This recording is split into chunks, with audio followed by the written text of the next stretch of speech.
Just have you start by maybe introducing yourself and tell us either where you work, what you do for work, a little about that. I'm Charlie Pepper, and I'm a bus driver. My name is Millie Steingress.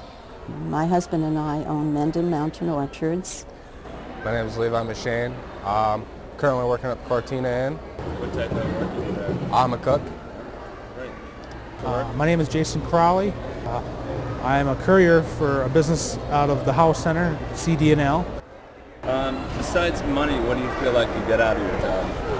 I got some friends there. I get free food, so With my job, I'm an independent contractor. I guess being by myself, I get a little bit of a mental relaxation. You know, having something important to do every day. I mean, work does give me a certain standing in the world. I can't imagine life without work, and especially something I really enjoy. I've enjoyed both careers in my life, and each one has been particularly gratifying to me.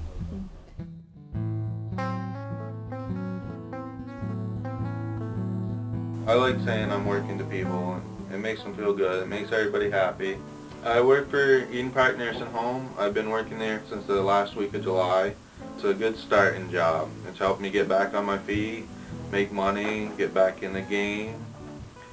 As far as the work goes, it's checking in and checking out movies, basically being accurate with your draw.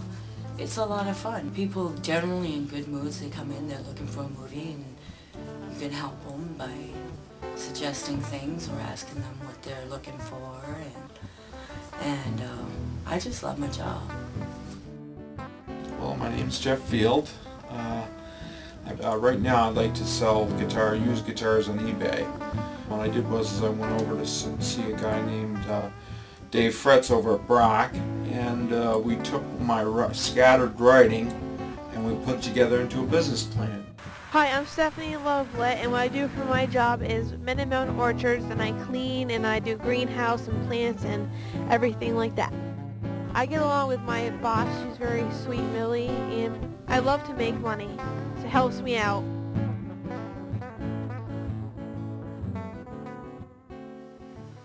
Well, I don't think actually one can live without some opportunity to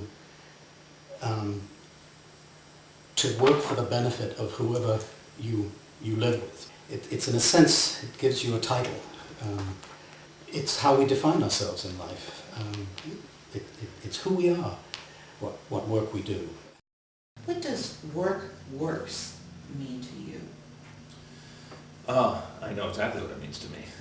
And that is that there's nothing like a job for improving someone's quality of life, for a person having pride, for a person having a reason to get up in the morning and be productive during the day and enjoy what they're doing and contribute to society and to provide for themselves and their families.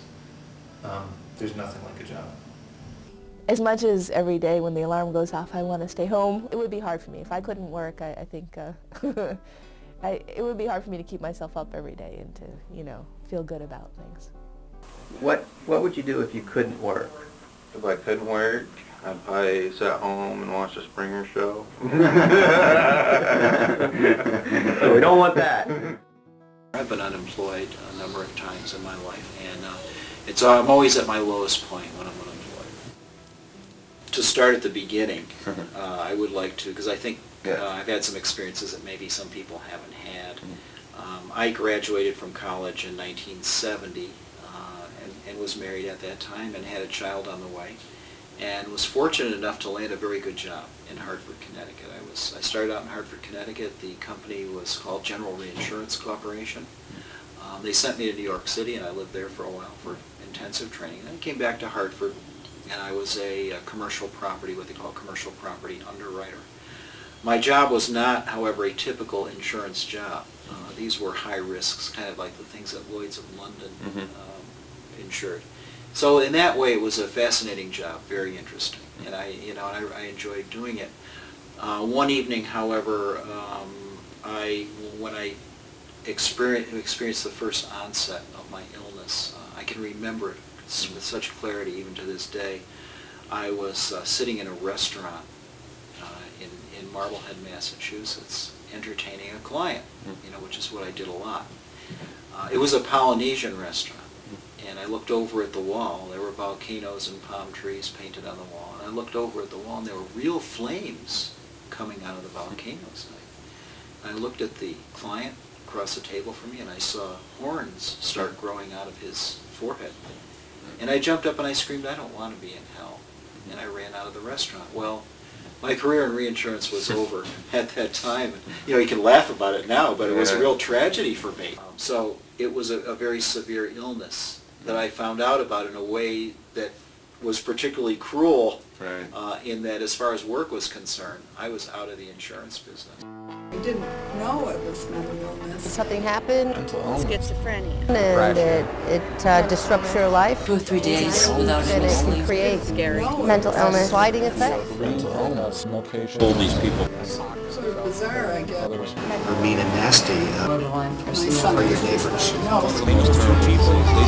My sisters. About mental illness? I'm not sure what that is.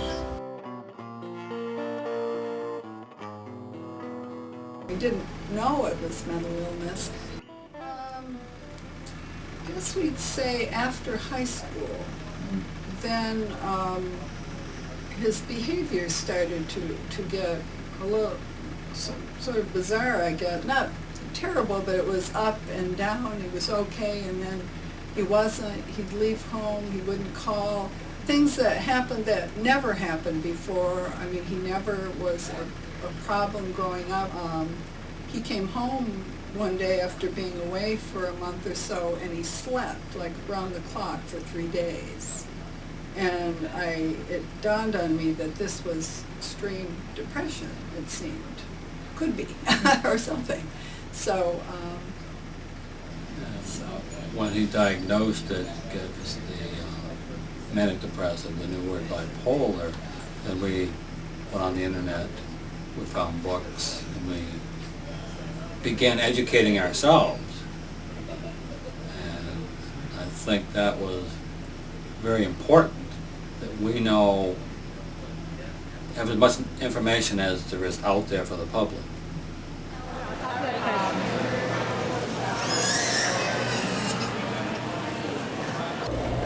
Do you feel like most people in the Rutland area have a good understanding of what mental illness is? I'd have to say 50% do. It's 50% no. Do you feel you have a clear understanding or know much about mental illness in general? No. No? Nope. About mental illness? Probably not enough. Depression, agoraphobia, any of that. Because of special needs kids at my mom's daycare, I know a lot.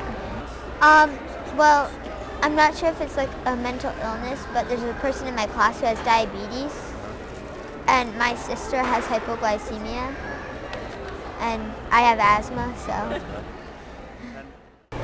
Where do you think most people get their information about mental illness? I would have to say word of mouth, be more general. Do you feel like that's usually accurate? No. The news. A lot of information that we get, unless we truly go out and research it, is a lot of hearsay, a lot of maybe misinformation or stereotypical information. The rumor mill from people saying something like, "Oh, he's retarded." I guess from the doctor, but I got no clue, to be honest with you. I have like depression problems and stuff, so that's where I learned all mine, but most people just know what they hear on the streets. Do you feel like the word on the street is something that's accurate, or? Nope, because a lot of people are like, well, people have mental illnesses because they want to have a mental illness, that's what it's on the street. A lot of people say it's from drugs, a lot of people say, it's from alcohol. Mental illness is, either you have it or you don't. It's not something you're gonna create throughout your life, I don't think. It's either you have it or you don't. I've spent most of my life keeping my illness a secret as best I could, trying to maintain an outer image of stability and competence and well-being. And a lot of my energy has gone into maintaining that image. I was wondering if you could talk a little bit about what it was like when you first got a mental illness, or what it was like to be told that you had a mental illness. What I was in no condition to tell anybody to tell me I was. I could talk a little bit about mental illness. Just don't know what I want to say about it. That's the question. It was bad because first, you know, it started out like I would ruminate for 2 or 3 days without any sleep, and then it still does happen that I do that, and then I start hearing things coming from the TV, the radio, then it progresses to other people. What was it like for you to be told that you had a mental illness?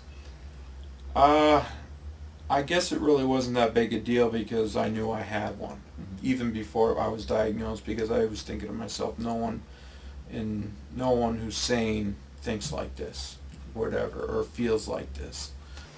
Later, I did have the opportunity to find out, if you want to call it that, to find out what it's like to be hospitalized, be told that you aren't well enough to live in society, that you cannot even function in your own home well enough to be able to be with your family, that it's too dangerous, that you're a danger to yourself and others.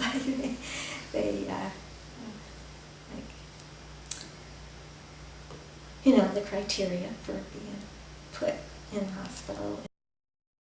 I think people become afraid when they hear the word mental illness because it conjures up the older ideas of madness and insanity and people acting in somewhat bizarre and lethal ways. What would you say is the biggest misconception people have about mental illness at this time, at this point in history? That people with mental illness are violent. And that's not the case. All of the research has shown that in general, people with a mental illness are no more violent than anyone else in the general public. If you see a TV program or a movie or read a book, it's about the most scary stuff. They have to create that emotion to sell the movie or the program. And even some of the ones I've seen, they do have a kernel of truth in them, but they also expand it and enhance it in such a way that it's not real. It's not reality of what the person with the mental illness is suffering and working hard on to get under control. We still are struggling with that issue of recovery, you know, and I don't think that most people recognize that they've got neighbors, family members, bosses, government officials, lots and lots of people around them who have a mental health disorder, mental illness, and they don't even know it, and who are being very successful. Even though some days are really hard, and I don't think I'm going to make it, I'm glad that I go to work and I fight the feelings and I'm able to accomplish something that makes me feel fulfilled. My favorite part of the job is interacting with the customers. No 2 days are alike and you never know what you're going to get. You can speak to a 95-year-old woman who used our products when she was 21, and she met her husband during World War II and wore Tansy lipstick. Or I was away at college at the time when I started having a complete nervous breakdown and my whole life just fell apart. It felt like a complete failure. Simple minute to functioning was hard enough, let alone day to day, or to see a week, a month, 6 months ahead. I was so low functioning, I had a hard time doing. What made you decide you wanted to go back to work? Actually, kind of did it on a whim. I took part in a program called Choices, and they help you get trained to go back to work. They talk about improving self-esteem and how to write a resume and skills and so on and so forth. And I said, why don't I give this a try? I can go for the interview. If they hire me, great. If not, it's a good experience, and it turned out to be the best thing on a whim that I've ever done. When Stephanie first came here, she came from the Brattleboro retreat. We were told that she would never be able to be by herself, and that we basically had to keep our eyes on her 24/7. It didn't take more than a few months before she started becoming more independent, and then we clearly could see that Stephanie had a lot more potential than what people thought, and we treated her like an adult, and she was given that chance here. The business of being ill is so all-consuming, and sometimes talking about it makes it even more consuming, and it becomes your identity. And anything that interrupts that and reminds you of the fact that you also have this ability, in spite of everything that's happened to you, to contribute through work to the life of the people you're sharing. It's just magic. It's truly magic. It's an interruption in this flow of negativity that is so often associated with being depressed or psychotic or whatever it is you're supposed to be. In the past, people were encouraged not to work if they had a psychiatric disability or even other disabilities. Society's feeling was that they needed to be cared for and to be looked after. When people tried to get jobs, they would often lose benefits, and then they wouldn't be able to get the medications or the medical treatments they needed because they couldn't afford health insurance, or they couldn't afford to pay their rent on the money that they were earning. So they would be basically set up and failed and end up back into the system again. When that happens, you tend to lose your courage. People with mental illness have to be very resilient, and unfortunately get used to hearing no quite often, or sorry, we can't help you. Since I've become a benefits counselor, I've seen where the excitement in individuals when they find out that they actually can work, because of the fear that they've constantly faced throughout their lives of being told that if they work, they're going to lose their benefits, and that's scary to people. And now to just see the excitement that they know that they can work and that they're going to be better off is probably the best thing that I've seen, because it gives people opportunities for things that they didn't think were capable of doing.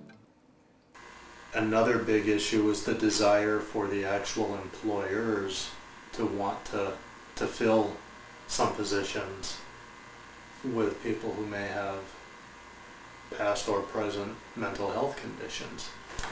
We've got to have a place to work before we can say, let's get out there and work.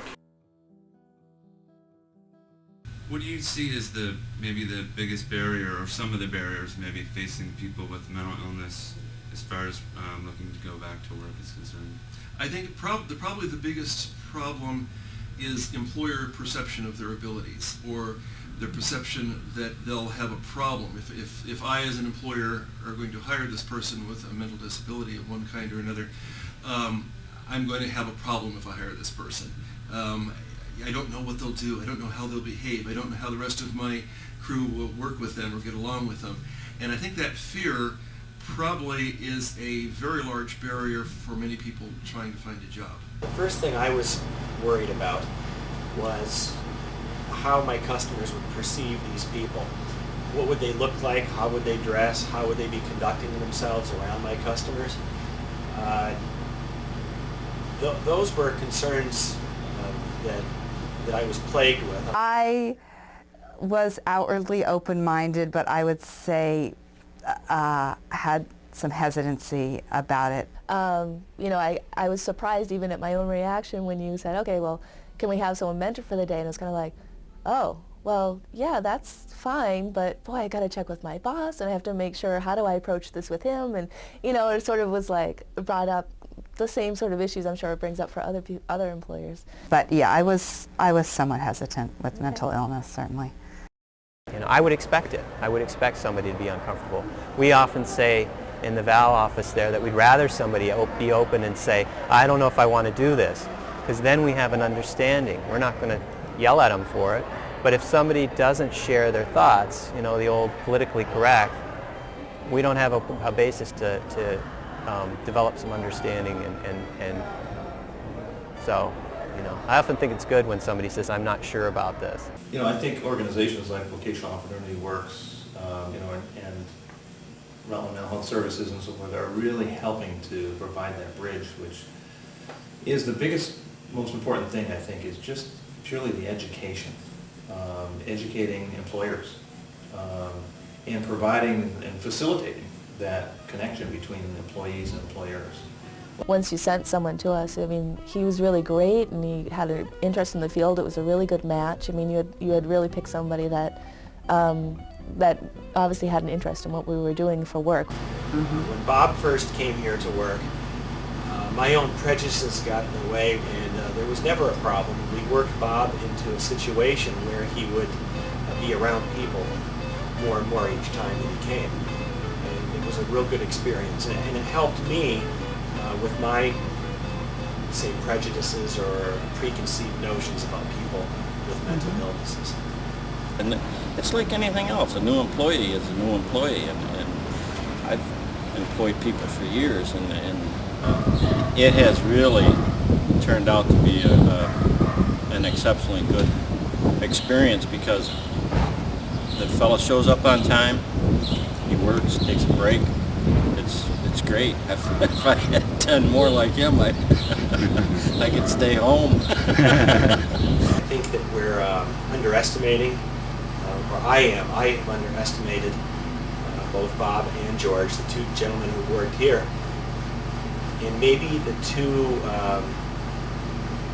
individual supervisors who've been here at the time. Maybe they might have underestimated these two gentlemen also, because what we're finding out now with George and his supervisor, that George can do an awful lot more on his own, and his supervisor has been just kind of sitting back, you know, over doing some work he brings with him, and not even talking to George while George is here, letting George go and do everything on his own. You put somebody to work, help them find a job, take them through the process, and you see that look on their face. It's there. It's like, wow, you know, I am somebody. Even the severest of our clients, really institutionalized clients that come from Waterbury and come from the state hospital, have been successful in working, and they've made that an integral part of their life. I think also that the other piece of that is the value a community puts on people who are working. All too often in our society, if we see somebody who is out of work, they are subject to our pity or scorn. But you put somebody in front of them who is working, an employed person, and it's, hey, you're one of us, man. You know, you're the poor working stiff. Mm-hmm. And there's that sense of connection that we all feel then. It's just one more means of connecting. I think the work that you do with the employers gets them involved, gets them to help. The employers are then probably telling their other employees not to be afraid of this person. The person comes in and they can see on their own face-to-face that this person's perfectly all right to work with, does a good job. Vocational Opportunity Works allows clients to be perceived and treated as the human beings that they are. Today, people realize that work is a real big part of a lot of people's lives. As they become educated and they learn more job skills and they get noted within the community, then many will move forward and they go on either back to school or on to different jobs. I'm working with people that 2 years ago, not only couldn't they hold a job, they wouldn't have even thought about it. And now they're holding 1 or 2 part-time jobs and maybe even a full-time job and are completely off of their benefits. I want to be prepared for life. I don't want to depend on just getting by, you know, being a kid, doing circles in the parking lot, you know. I'm not hanging out on the streets causing trouble, and, you know, I got a good place right now. I got a car and I'm active in CCB. I like the way I'm spending my time. It's better than just sat home doing nothing. It gives you something to work for, and, you know, if you keep working with something, it'll pay off eventually. You would gain so much more by working than not working, socially, money-wise, and it just makes you feel good. That gives me confidence. Don't write somebody out just because they have a mental illness, because you'll be surprised. They'll surprise you and they'll do things that you won't believe. And you'll be like, I can't believe it. They actually do that or do this. You know? And it's like, yeah, we're people too, just like you. We've all been in trouble of some kind, sometime, and we've all needed some help sometime. And it's very possible that the employer that we're approaching got his break by somebody saying, I'll take a chance on you. Now, which way are you going to have it? You know, you either say, all right, I don't want these people around me. I will reluctantly pay my taxes to have social programs in effect that take care of the problem for me. The alternative is if we decide, well, this is part of my responsibility. Sure, I've got to make money, but I've also got to find ways to include people and provide people with an opportunity to contribute. And once we take that on as a personal responsibility, that's a lot cheaper in the long run. I would challenge other business owners, if they were like me and they had any preconceived notions, to speak with myself and more people like myself who are involved with this program. I would tell anybody, personally or otherwise, you know, that you can have them give me a call if they're hesitant about it at all. John has so much purpose. I mean, he just looks forward. He said to me today, he said, now you want me to work tomorrow? Can I work Friday? You know, how many days am I going to work next week? I mean, he's just anxious to get to work. It really does. It works out well for everybody. It works out good for the community. They're helping me and they're helping other employers by donating to our production. So it's great. If people are out working, in addition to all of the things that I talked about how it helps them, it also is a stigma buster. It is living proof day to day that people who have mental illness are no different than you or I are. That they are people who are struggling with issues just like everybody else in the world is struggling with issues. And that they are fully productive members of our society and are important members of our society. Any message you'd want to send to the Rutland community in general about mental illness? Well, I guess I would say that my message would be that we've got to end that unequalness and that kind of prejudice towards those kinds of people because they feel something in our society that's really important, and that there's something really important to learn from a lot of those people. That a lot of times they're very intelligent and very artistic and very creative. And that's why I'm glad we're doing this video, because it lets people know that there are mentally ill people who are quote-unquote sane, and they're not, you know, sick right now. They're recovering, but they're not ill. Again, it's that piece of connecting, of humanizing somebody we don't know, or a process, an illness we don't understand.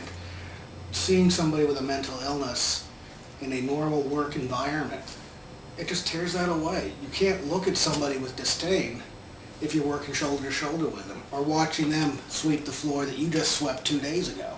What I know about mental illness before I got sick, I didn't know what it meant until someone told me that I had a mental illness. But the job that I have right now distracts me from being anxious and stuff, so I'm able to do it. I do have mental illness, but I'm still a great worker.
Right?